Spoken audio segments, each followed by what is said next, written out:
Hello बच्चों, नमस्कार। कैसे हैं आप सभी लोग? उम्मीद करता हूं सभी लोग बढ़िया एवं शानदार होंगे।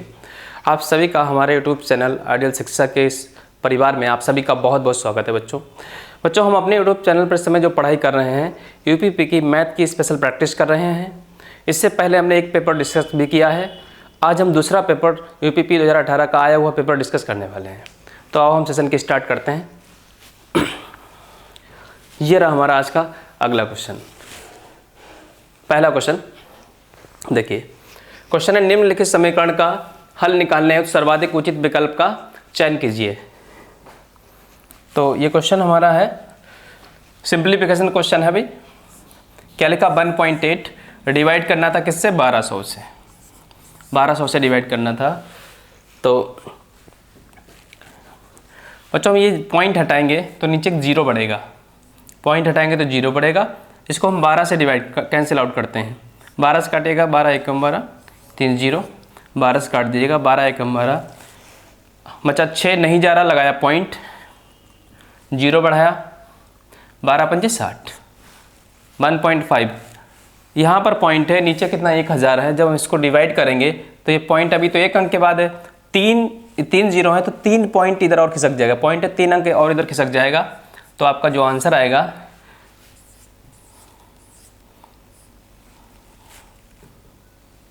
ये आएगा आंसर। 3 अंक और इधर खिसक जाएगा। तो जो आपका आंसर बनेगा कौन सा? ये डी आंसर करेक्ट आंसर होगा। बच्चों उम्मीद करता हूँ समझ आया होगा। हम बढ़ते हैं नेक्स्ट क्वेश्चन की ओर। ये रहा हमारा आज का अगला क्वेश्चन। बच्चों अगला हमारा क्वेश्चन है निम्नलिखित समीकरण को हल निकालने हेतु सर्वाधिक उचित विकल्प का चयन करें। क्वेश्चन दे रखा है 11/8। यहाँ पर लिखा है भाग। बच्चों जो भाग लिखा है और कोई नंबर ऐसे फ्रैक्शन में लिखी है तो क्या करो आप इसको मल्टीप्लाई में चेंज जब करेंगे तो ये वैल्यू चेंज हो जाएगी, पलट जाएगी वैल्यू। कितनी? 56/33। 56/33। वैसे 33/56 था, हमने यहाँ साइन चेंज किया तो वैल्यू पलट गई। काट दीजिएगा। 11 से काटो 3 बार, 8 से काट दो 7 बार, तो 7/3। 7/3। अभी 3 से और डिवाइड कर सकते हैं, फ्रैक्शन में आंसर दे रखे हैं सभी। 3 से डिवाइड करो, 3 दूनी 6, कितना बचा 1 और बटे 3। तो जो हमारा करेक्ट आंसर होगा डी पार्ट करेक्ट आंसर है। बच्चों उम्मीद करता हूँ समझ आया होगा। हम बढ़ते हैं अगले क्वेश्चन की ओर। ये रहा हमारा आज का अगला क्वेश्चन। अगला क्वेश्चन है 54, 162, 189 का मासा ज्ञात करो। एचसीएफ निकालना है। कितना? 54, 162, 189। बच्चों जब भी कभी आपको मासा निकालना पड़े, एचसीएफ निकालना पड़े, तो आप क्या तरीका अपनाओ? सबसे पहले जो भी नंबर दिए हों सभी नंबर को लिख लिया है। इसके बाद में क्या करना है, किसी ऐसे नंबर से इनको काटो जो सभी को काटता हो। दिए हुए सारे नंबरों को काट दे, ऐसे नंबर से काटना है आपको। तो क्या ये नंबर सभी को हम काटे? 3 से काट सकते हैं, बिल्कुल काट सकते हैं। 3 से काट दिया, कितनी बार जाएगा? 18 बार। 3 से काटो, 3 पंजे 15 बचा 1, 3 चक्कू 12। और काट सकते हैं 3 से, 3 छक्का 18, 3 तिया 9। फिर से ऐसे नंबर से काटो जो दिए गए सभी नंबरों को पूर्णतः काट दे। तो हम काट सकते हैं इसको। फिर से 9 से कटेगा, अभी 9 से काट लेते हैं। आ जाओ। 9 दूनी 18, 9 छक 54, 9 सत्ते 63। और फिर से दिए हुए सभी नंबरों को काटो जो सभी एक ही नंबर से कटें। अब तो नहीं कटेगा, जब नहीं कटेगा तो इधर वाले नंबरों का आप मल्टीप्लाई कर दो। 9 गुणे 3 कितना आएगा? 27। तो इसका जो एचसीएफ बनेगा कितना? 27। अब कैसा भी मासा का सवाल हो एचसीएफ का तो आप इस तरीके से लगाएं तो आप इसको इजीली कर सकते हैं बच्चों। ठीक है, इजीली कर सकते। कैसा भी मासा क्वेश्चन हो आप इसी तरीके से लगाएं, सॉल्व होगा। अब हम बढ़ते हैं अगले क्वेश्चन की ओर। ये रहा बच्चों हमारा आज का नेक्स्ट क्वेश्चन। हमें लासा निकालना था, एलसीएम निकालना है। किसका? 64, 128 और 160 का लासा निकालना है। बच्चों जब भी कभी आपको एलसीएम निकालना पड़े तो आप क्या करिएगा, जितने भी नंबर दिए हों आप सबसे बड़े नंबर पर फोकस करिएगा। सबसे पहले सबसे बड़ा नंबर क्या है? 160। जो एलसीएम आएगा, लासा आएगा, इसी बड़े नंबर का मल्टीपल चलेगा, इसी बड़े नंबर का गुणा चलेगा। तो 160 में क्या सभी का नंबर का भाग जाएगा? भाई 64 का भाग नहीं जाएगा, जाएगा, 64 का जाएगा, 128 का भाग नहीं जाएगा। तो इसके बाद 160 का दूसरा मल्टीपल, 16 दूनी 32, 320। क्या 320 में इसका भाग चला जाएगा? हाँ बिल्कुल चला जाएगा। 128 का भाग नहीं जाएगा, तो फिर ये लासा नहीं हो सकता। 160 का तीसरा मल्टीपल, 16 3 48, 480 में किन सबका भाग जाएगा, इसका जाएगा, इसका नहीं जाएगा, तो फिर ये भी एलसीएम नहीं हो सकता। 160 का अगला मल्टीपल, 16 चक्कू 64, 640 के 640 में दिए गए सभी नंबरों का भाग जाएगा। भाई इसका पूरा पूरा भाग चला जाएगा, इसका भी चला जाएगा पूरा भाग, इसका भी। तो यही आपका एलसीएम है। तो इसका आंसर जो बनेगा आपका चौथा आंसर करेक्ट आंसर है। बच्चों उम्मीद करता हूँ समझ आया होगा। अगर आप ऐसे नहीं कर सकते हैं तो आप फैक्टर करिए, जैसे आपने छोटी क्लासों में सीख रखा है उस तरीके से भी कर सकते हैं। ये रहा हमारा आज का अगला क्वेश्चन। अगला क्वेश्चन है 84 को 5:9 के अनुपात में विभाजित किया जाता है तो दोनों भागों में बड़ा भाग कौन सा है? तो भैया 5:9 के अनुपात में विभाजित किया गया था, 5:9। तो इन दोनों में बड़ा भाग क्या है? आप कहेंगे 9। 9/9 और 5 14। जिस नंबर को डिवाइड करना उसका मल्टीप्लाई कर दीजिएगा। किस नंबर को डिवाइड करना था? 84 को। काटो भी, 14 काटो 6 बार, 6 × 9 कितना बना? 54। तो बच्चों इसका जो करेक्ट आंसर होगा 54 होगा। तो हमारा पहला ए आंसर करेक्ट आंसर है। उम्मीद करता हूँ ये भी आपको समझ आया होगा। हम बढ़ते हैं नेक्स्ट क्वेश्चन की ओर। ये रहा हमारा आज का अगला क्वेश्चन। अगला क्वेश्चन है समानुपात का, अनुपात समानुपात का। बच्चों कॉन्सेप्ट समझिएगा। ये कॉन्सेप्ट होता है A/B। जो दो यहाँ पर ऐसे दो रेशियो लगे होते हैं C/D, इसको बोलते हैं समानुपात। जब भी कभी ऐसा रेशियो आपके सामने मिले तो क्या करो, अंदर अंदर का गुणा करिए, बाहर बाहर का गुणा करिए और बराबर कर दीजिएगा। अंदर अंदर गुणा करो, बाहर बाहर का गुणा करो, कर दो बराबर। तो देखो इसी कॉन्सेप्ट का यूज इसमें करते हैं हम लोग। अंदर अंदर गुणा, बाहर बाहर का गुणा, बराबर। 36 × x तो कितना आएगा? 36x बराबर में अंदर अंदर गुणा करेंगे तो 16 × 63 ये आया। ये 36 यहाँ से जाएगा, इसके नीचे चला आएगा, तो 36 यहाँ से हटा देते हैं, इसके नीचे आ गया 36। और इसको सिंप्लीफाई कर लो। 4 से काटो 4 बार, 4 से काट दो 9 बार, 9 से काट दो 7 बार। 4 × 7 तो कितना आएगा? 28। तो इस क्वेश्चन का आंसर कितना? सी आंसर करेक्ट आंसर होगा। उम्मीद करता हूँ बच्चों आपको समझ आया होगा। हम बढ़ते हैं अगले क्वेश्चन की ओर। बच्चों ये रहा हमारा आज का अगला क्वेश्चन। अगला क्वेश्चन है कि ऋषि ने किसी परीक्षा में कुल 75 अंकों में से 75 अंकों में कितने 66 अंक प्राप्त किए। ऋषि द्वारा प्राप्त अंकों का प्रतिशत पूछा गया है। तो बच्चों कितने अंक प्राप्त किए उसने? 66 अंक तो पाए थे। और टोटल कितना है? आप कहेंगे टोटल 75 में इतने अंक पाए थे। जब भी कभी आपको परसेंटेज निकालना पड़े तो टोटल पूर्णांक नीचे रखो, प्राप्तांक ऊपर रखिएगा। और परसेंटेज में चेंज करना हो 100% का मल्टीप्लाई कर दो 100% का। तो कितने प्रतिशत नंबर पाए यहाँ से मिलेगा हमको। 25 से काट दें, 25 3 75, 25 चक्कू 100, 3 से काट दो, 3 दूनी 6, 3 दूनी 6, 22 × 4 आप कहेंगे 88% नंबर उसने प्राप्त किए। 88% बच्चों नंबर प्राप्त किए। तो हमारा इसका बी आंसर करेक्ट आंसर होगा। उम्मीद करता हूँ बच्चों समझ आया होगा आपको। हम बढ़ते हैं अगले क्वेश्चन की ओर। और ये रहा हमारा आज का अगला क्वेश्चन।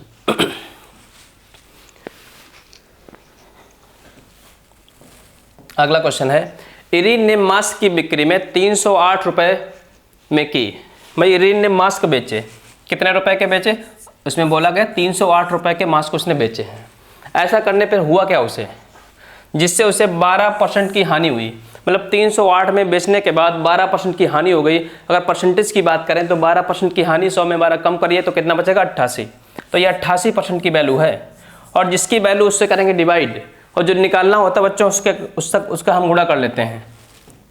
जो भी निकालना होगा उसका हम करेंगे गुणा। निकालना क्या हमको? निकालना हमको कि 10% का लाभ प्राप्त हो।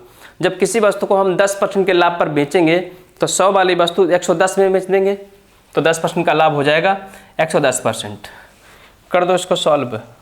11 से काटें, 11 से काटो 10 बार, 11 से काटिए 8 बार, 8 से डिवाइड करिए, 8 3 24 बचा 6 68, 8 8 64 नहीं गया 4 में, बचा 4 नहीं गया, लगाया पॉइंट, 0 बढ़ाया 8 5 40। तो 38.5 में जब 10 का मल्टीप्लाई होगा तो हमारा आंसर बनेगा 38 पॉइंट हट जाएगा और 385। तो जिसका हमारा करेक्ट आंसर है डी आंसर करेक्ट होगा बच्चों, डी आंसर इसका करेक्ट आंसर होगा। उम्मीद करता हूँ आप सभी को समझ आया होगा। हम बढ़ते हैं अगले क्वेश्चन की ओर और ये रहा हमारा आज का अगला क्वेश्चन। अगला क्वेश्चन है कलम के एक सेट का अंकित मूल्य पर 15% की छूट प्राप्त करने पर भी खरीदार को 1751 रुपये की कीमत चुकानी पड़ती है। कितना रुपए उसने चुकाया है? 1751 रुपया। ये कब चुकाया था बच्चों? 15% की छूट के बाद चुकाया था। अगर कोई 100% की वस्तु है, 15% छोड़ देंगे तो क्या 85% बचेगा? तो उसने 85% पैसा चुकाया जिसके लिए ये कीमत चुकानी पड़ी। तो 85% की वैल्यू कितनी है? ये 1751। आपको निकालना क्या, उसको गुणा करिएगा। हमको निकालना था अंकित मूल्य, तो 100% का गुणा कर दीजिएगा। 100% का काटिए, 5 से काट दें, 5 से काटो 17 बार, 5 से काट दिए 20 बार, 17 से काटो भाई, 17 एकम 17, नहीं जा रहा 0, 17 तिया 51। 103 का 20 गुना, 103 का 2 गुना करो पहले, 206, एक 0 और, तो 2060 रुपये इसका अंकित मूल्य रहा होगा। तो आंसर हमारा कौन सा? सी आंसर करेक्ट होगा बच्चों। उम्मीद करता हूँ आप सभी को समझ आया होगा। हम बढ़ते हैं अगले क्वेश्चन की ओर और ये रहा हमारा आज का अगला क्वेश्चन। अगला क्वेश्चन है कि 8% प्रतिवर्ष के साधारण ब्याज पर 5 वर्षों में 1800 रुपये का निवेश करने पर कितने रुपए का ब्याज प्राप्त होगा। ये जो क्वेश्चन है आपका सिंपल इंटरेस्ट का क्वेश्चन है बच्चों। SI सिंपल इंटरेस्ट का फॉर्मूला होता है P × R × T/100। बस इसी में वैल्यू पुट करो, आंसर पा लो। प्रिंसिपल दे रखा था हमारा कितना? 1800 रुपये। प्रिंसिपल दिया था 1800 रुपये, 1800 रुपये हमने रख दिया यहाँ पर। हमें दर दे रखी थी कितनी? दर दे रखी थी 8%, तो 8 रख दिया। और टाइम दे रखा था कितना? 5 वर्ष, तो हमने 5 रख दिया। और डिवाइड करना 100 से, तो ये आपका क्या आएगा? सिंपल इंटरेस्ट साधारण ब्याज आ जाएगा। कितना ब्याज मिलेगा? 2 0 2 0 यहाँ, 18 × 8 144 और 144 × 5 720 रुपये। बच्चों आपको बता दें कि 5 का मल्टीप्लाई मैंने कैसे किया, ये कॉन्सेप्ट पे समझने का प्रयास करिए। जब भी किसी नंबर में 5 का मल्टीप्लाई करना पड़े तो आप क्या करें? जैसे मान लो ये था 72 × 5, 72 × 5, तो इस 72 को आधा करिए। 72 का आधा कितना बनेगा? 36। 5 गुणा करना था, आप क्या करो? 0 बढ़ा लो। जब भी किसी नंबर में 5 का मल्टीप्लाई करना पड़े उसका आधा करो, 0 बढ़ाओ। ठीक है, जैसे 72 × 5 था तो 72 का आधा किया 36, 0 बढ़ा लिया। इसी प्रकार जैसे कोई और भी नंबर उठा लो, जैसे हमने किया 24 × 5, तो क्या किया? 24 का आधा करिए 12, एक 0 बढ़ा लो, चलो 5 का मल्टीप्लाई हो गया है। कोई भी नंबर हो आप ऐसे करिएगा। अब हम बढ़ते हैं अगले क्वेश्चन की ओर। ये रहा हमारा आज का अगला क्वेश्चन। अगला क्वेश्चन है चक्रवृद्धि ब्याज का। 10% के वार्षिक चक्रवृद्धि ब्याज की दर पर 2 वर्षों के लिए 300 रुपये का निवेश करने पर प्राप्त की जाने वाली ब्याज की राशि की मात्रा पूछी गई है। तो देखिए भैया, रेशियो लगा लेते हैं। 10% की जो फ्रैक्शन होती है बच्चों, कितनी होती है? 1/10। आप कहेंगे कितनी थी? 1/10। अगर हमने प्रिंसिपल 10 मान लिया, प्रिंसिपल हमने 10 मान लिया, तो बताओ 10 रुपये का 10% अमाउंट कितना बन जाएगा? आप कहेंगे अमाउंट बनेगा 11 रुपया। 10 से कितना हो गया? 11 रुपये। ये पहले साल में हुआ ऐसा, लेकिन सवाल जो है हमारा कितना? 2 वर्ष का क्वेश्चन है, तो 2 वर्ष में फिर से एक बार 10 से 11 हो जाएगा, फिर से 10 रुपये से कितना हो जाएगा? आप कहेंगे 11 रुपये। तो बताइए 10 × 10 प्रिंसिपल कितना हुआ? आप कहेंगे 100 रुपया। अमाउंट कितना बनेगा? 11 × 11 आप कहेंगे 121 रुपये। ठीक है ना? पूछा गया ब्याज की राशि, पूछी गई, ब्याज पूछा गया था। ब्याज कैसे निकाले हम? 100 रुपये था, प्रिंसिपल 100 रुपये, अमाउंट कितना बना? 121, तो ब्याज कितना मिला? आप कहेंगे 21 रुपये। 21 रुपये ब्याज मिला। अब जब डाटा किसका दिया था? अब डाटा दिया था, प्रिंसिपल दिया था कितना? 300 रुपया। तो ये प्रिंसिपल है, ये वैल्यू दे रखी थी कितनी? 300। तो देखो 100 से 300 कितना गुना, आप कहेंगे 3 गुना। आपको ब्याज निकालना था तो ब्याज को भी 3 गुना कर दो। 21 का 3 गुना कितना आएगा, 63 रुपये। यही हमारा चक्रवृद्धि ब्याज हो गया। उम्मीद करता हूँ बच्चों समझ आया होगा। ये 2 वर्ष का क्वेश्चन था, ऐसे आप 3 वर्ष का भी लगा सकते हैं। तो कौन सा डी आंसर हमारा करेक्ट आंसर होगा। हम बढ़ते हैं अगले क्वेश्चन की ओर। ये रहा हमारा आज का नेक्स्ट क्वेश्चन। अगला क्वेश्चन है, सुहास और नितिन ने 8:3 के अनुपात में, सुहास और नितिन ने 8:3 के अनुपात में कारोबार में निश्चित मात्रा की राशि का निवेश किया, ठीक है।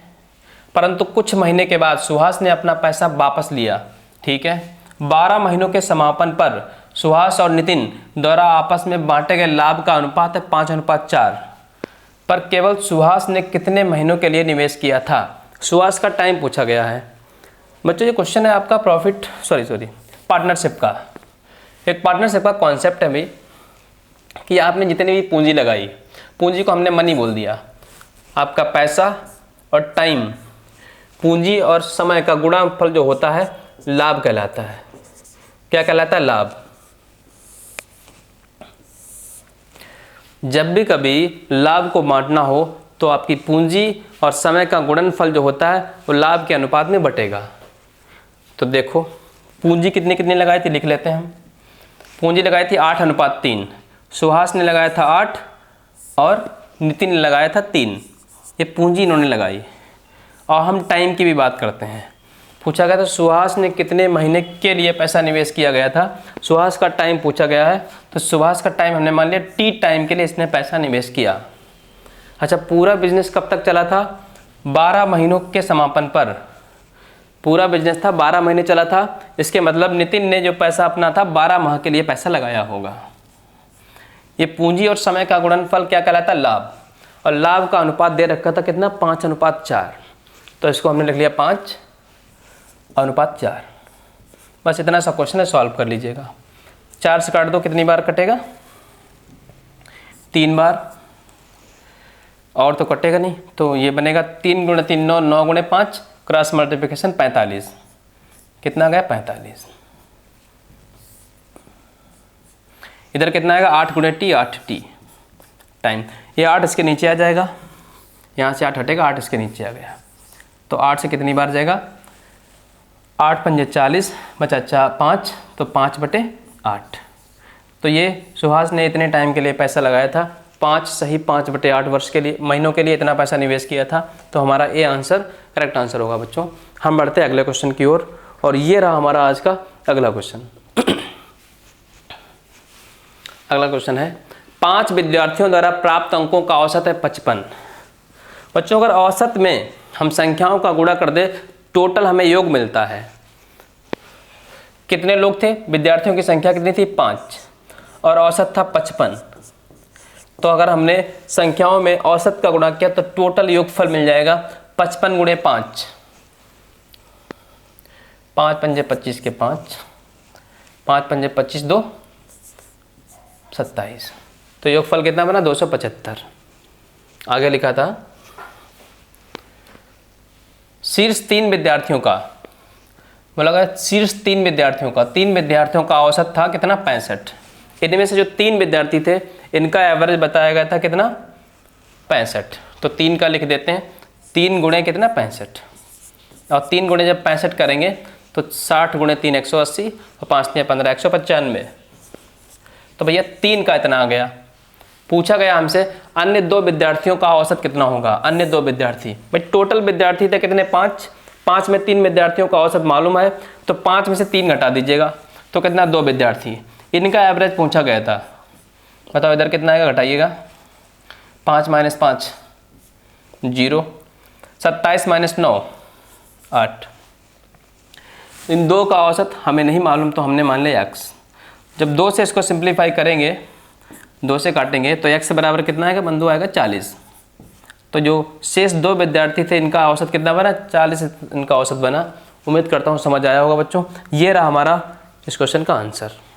उम्मीद करता हूँ समझ आया होगा। हम बढ़ते हैं अगले क्वेश्चन की ओर। और ये रहा हमारा आज का अगला क्वेश्चन। ये टाइम एंड वर्क का क्वेश्चन है। इस क्वेश्चन में कहा गया राशिद किसी काम को अकेले 15 दिनों में कर सकता है। तो हमने राशिद का टाइम लिख लिया, 15 दिनों में राशिद कर सकता था। आगे लिखा था जबकि कौशिक उसी काम को पूरा करने में 21 दिन लेता है। कौशिक का भी हमने टाइम लिख लिया कितना, 21 दिन। एक साथ काम करने पर दोनों उस काम को करने में कितना समय लेंगे, ये दोनों एक साथ मिलकर। तो इनका ले लिया हमने एलसीएम। इनका एलसीएम कितना आएगा आपको, 15 21 का एलसीएम 105। तो जो हमने इनका एलसीएम लिया है टोटल वर्क को रिप्रेजेंट करता है, टोटल इतना काम है इन दोनों को करना। 15 से अगर हमने इसको भाग लगाया तो 15 7 105। तो जो 7 आया है राशिद का एक दिन का काम है, इनकी क्षमता है एक दिन की, ठीक है ना। कौशिक 21 से भाग लगाओ, 21 पंजे 105। तो जो 5 आया है इनकी काम करने की एफिशिएंसी है, क्षमता। पूछा गया था क्वेश्चन में कि दोनों मिलकर कितना समय लेंगे, कौन, राशिद और कौशिक दोनों मिलकर अगर समय लेंगे तो 105 में आप डिवाइड कर दीजिएगा, इनकी एफिशिएंसी 7 5 12 से, तो कितनी बार जाएगा, 12 8 96, कितना बचा 4 और 5 9, तो 9/12। क्या अभी और काट सकते 3 से, 3 3 9, 3 चौको 12। तो जो हमारा आंसर आएगा 8 सही 3/4 दिनों में पूरा काम समाप्त हो जाएगा। तो हमारा ए आंसर करेक्ट आंसर होगा बच्चों। उम्मीद करता हूँ समझ आया होगा। हम बढ़ते हैं अगले क्वेश्चन की ओर। और बच्चों ये रहा हमारा आज का अगला क्वेश्चन।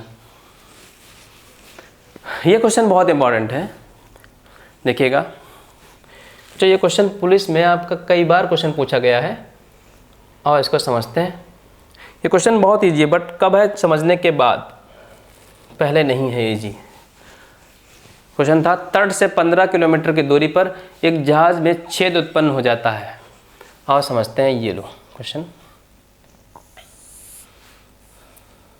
ये जहाज हमने लिख लिया यहाँ पर जहाज, और यहाँ पर तट, जहाँ पर जहाज को लैंड होना है, जहाँ पर जहाज रुकेगा। अब देखो इनके बीच की दूरी बता दी गई थी, कितनी है, 15 किलोमीटर की दूरी पर इसमें एक छेद उत्पन्न हो गया। मतलब जहाज ये चल रहा है इधर, यहाँ पहुँचना उसे तट पर, दूरी कितनी है 15 किलोमीटर, तो हमने डिस्टेंस लिख ली 15 किलोमीटर। अब आगे बोला है फिर भी अधिकतम 18 मिनट की अवधि तक वह जहाज चल सकता है। फिर भी वो अधिकतम 18 मिनट की अवधि तक वह जहाज 10 किलोमीटर प्रति घंटा की गति से चल सकता है। इसके मतलब छिद्र हो जाने के बाद भी अभी वह 18 मिनट तक जा सकता है। किस स्पीड से, 10 की स्पीड से। तो देखो बिंदु, अभी भी जहाज चल सकता था किस स्पीड से, 10 किलोमीटर प्रति घंटे की चाल से। कितने समय तक, ये यहाँ से यहाँ तक उसे अभी 18 मिनट है उसके पास चलने के लिए। कितने मिनट है, 18 मिनट। क्वेश्चन में 18 मिनट है, 18 मिनट में वो यहाँ से यहाँ तक जा सकता है। आगे बोला है,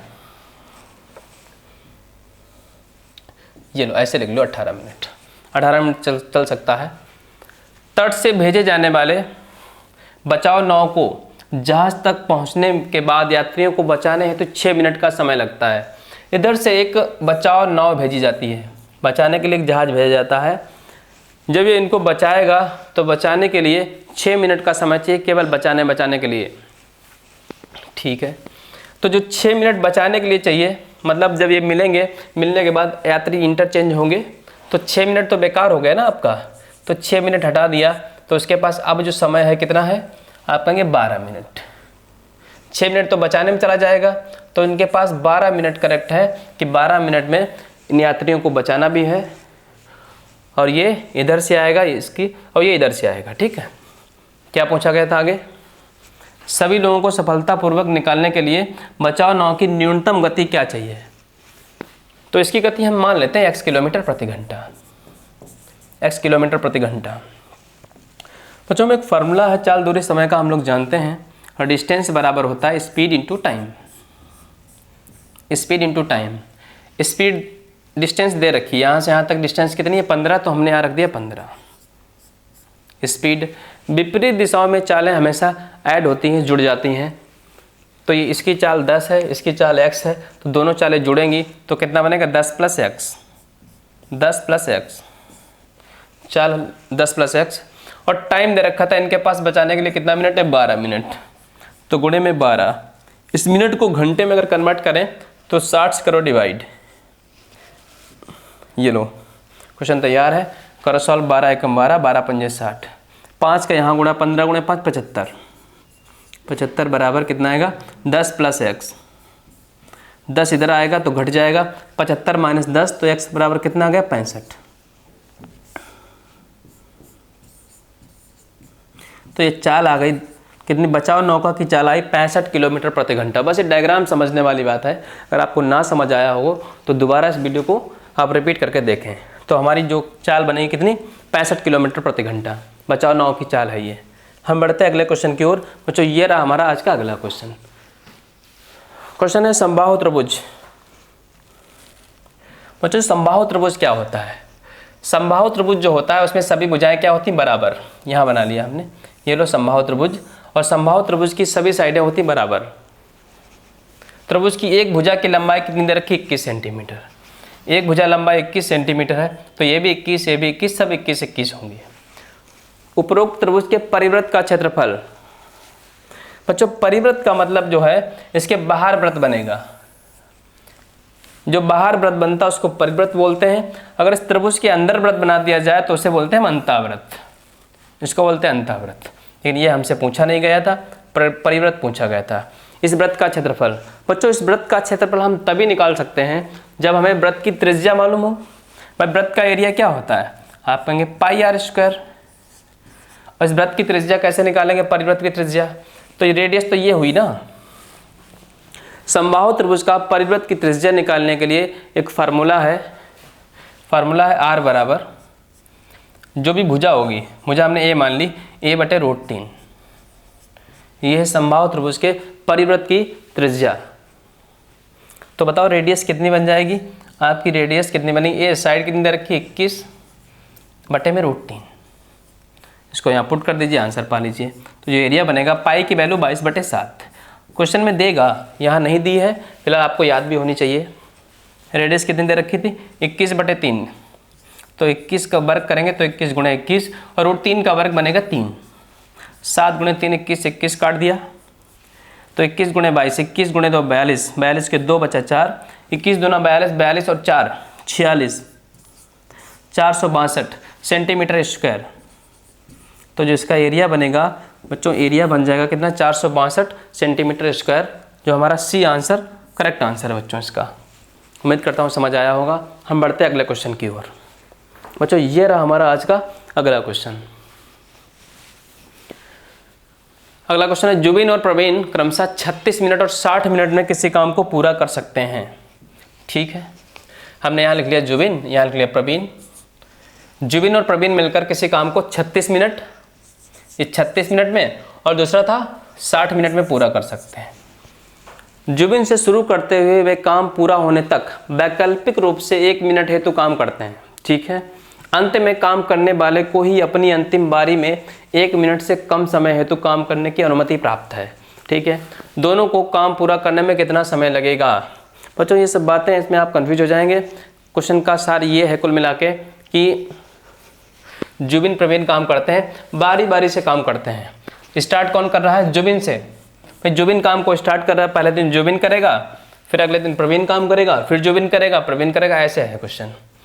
तो लो इनका एलसीएम, एलसीएम इनका आ जाएगा कितना 180। तो टोटल वर्क कितना 180 वर्क करना है किसको, जुबिन और प्रवीण को। 36 से भाग लगाया, 36 पंजे 180, 60 से भाग लगाया 3, इसका मतलब हुआ जुबिन एक दिन में 5 यूनिट काम करेगा और प्रवीण एक दिन में 3 यूनिट काम करेगा। ठीक है, स्टार्ट कौन काम कर रहा था, जुबिन। तो तब पहले दिन जुबिन ने काम स्टार्ट किया, किसने, जुबिन ने। तो जुबिन एक दिन में कितना काम करेगा, जुबिन करेगा एक दिन में 5 यूनिट काम। अगले दिन प्रवीण का नंबर आएगा, एक दिन में कितना काम करेगा प्रवीण एक दिन में करेगा 3 यूनिट काम। तो बच्चों ये बता दो, 1 और 1 2 दिनों में ओवरऑल कितना काम हो गया, 5 और 3 8 काम हमें कितना करना है 180। तो 180 में किसी ऐसे नंबर से मल्टीप्लाई करो कि सॉरी 180 में नहीं, 8 में किसी ऐसे नंबर से मल्टीप्लाई कर दो कि ये 180 से ऊपर नहीं जाए। 21 8 168, 22 8 176, 22 से मल्टीप्लाई करिए बंधु, 22 से इधर तो 22 से इधर भी गुणा हो जाएगा, 22 गुणे तो 44, तो 44 मिनट में जो काम होगा 22 8 176 यूनिट काम हो गया है। अब कितना यूनिट काम बचा है, 180 में 176 तो काम हो गया है, अभी बचा 4 यूनिट काम। अब 4 यूनिट काम करने के लिए किसका नंबर आएगा? 4 यूनिट काम करने के लिए अभी तो दोनों पेयर में काम कर रहे थे ना, जुबिन प्रवीण जुबिन प्रवीण। अब नंबर उसका आएगा जिसने स्टार्ट किया था, जुबिन ने काम स्टार्ट किया था। तो इस 4 यूनिट काम करने के लिए, 4 यूनिट काम करने के लिए किस एफिशिएंसी से काम करेंगे? जुबिन का नंबर आएगा, जुबिन एक दिन में 5 काम करता है, तो 5 से डिवाइड कर दो। तो ये आंसर हमारा करेक्ट आंसर है 44 सही 4/5 है नहीं। और सॉल्व करना है इसको। 4/5 को आप ये मिनट को सेकंड में बदल लो भाई। मिनट को जब सेकंड में बदलेंगे तो 1 मिनट में 60 सेकंड, 60 से गुणा किया, 5 काटो 12 बार, और 12 का गुणा 4 48। तो जो आंसर बनेगा कितना? 44 मिनट 48 सेकंड। तो इतने समय में काम पूरा हो पाएगा। तो जो हमारा आंसर बनेगा बी आंसर करेक्ट होगा बच्चों इसका आंसर। उम्मीद करता हूँ समझ आया होगा। हम बढ़ते हैं अगले क्वेश्चन की ओर। ये हमारा आज का लास्ट क्वेश्चन भी है। देखिए, गोविंदा सामान्यतः प्रतिदिन अपने घर से सुबह 8 बजे निकलता है तो समय पर कार्यालय पहुंचने हेतु निश्चित गति पर यात्रा करता है। एक दिन वह सामान्यतः रोज की गति का 4/5 गति से यात्रा करता है और 22.5 मिनट की दूरी, बेटा दूरी नहीं होगा यहाँ पे, देरी है, 22.5 मिनट की देरी से पहुंचता है। सामान्यतः गोविंदा को कार्यालय पहुंचने में कितना समय लगता है? तो देखिएगा, तो चाल दे रखी, स्पीड दे रखी कितनी? 4/5 गति, 4/5 गति दे रखी थी। तो काम करो आप 5 मान लो स्पीड, जो प्रारंभिक स्पीड है कितनी हमने 5 मान ली है, और 5 का 4/5 करेंगे तो कितना बनेगा? 4 यूनिट, 4 बन जाएगा। अच्छा, जब कभी दूरी निश्चित हो, घर से कार्यालय निश्चित दूरी है, जब भी कभी दूरी निश्चित हो तो चाल का उल्टा समय का उल्टा चाल, तो टाइम का रेशियो क्या बन जाएगा? इसका उल्टा बनेगा 4:5। ऐसा करने पर देरी कितनी हो रही? उसने रखा देरी हो रही 22.5 मिनट की। तो बताओ बंधु कितनी देर है? आप कहेंगे 1 यूनिट, और उसने दे रखा इसकी वैल्यू कितनी? 22.5 मिनट। 1 यूनिट की वैल्यू 22.5 मिनट। तो पूछा गया था कि सामान्यतः समय कितना लगा? सामान्यतः था 4 यूनिट। तो 1 बराबर इतना, तो 4 बराबर, तो 22.5 का 4 गुना 22 × 88, 90 मिनट। कितना बनेगा? 90 मिनट। और 90 मिनट का मतलब क्या होता है? 1.5 घंटा, 1 घंटा 30 मिनट। तो ये हमारा कौन सा करेक्ट आंसर है? डी आंसर करेक्ट है। उम्मीद करता हूँ बच्चों समझ आया होगा। थैंक यू, आज के लिए इतना ही।